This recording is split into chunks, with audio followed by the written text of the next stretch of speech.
Hi Apo, good morning. Eto na naman ako. Hindi ako makatulog at namimiss kita. Iniisip kita.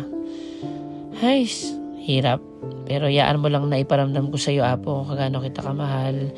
Masasabi ko nga sa iyo habang nabubuhay ako, hayaan mo lang ako na patuloy kitang mahalin at iparamdam ko kung gaano kakalaga sa akin. Maraming salamat sa lahat.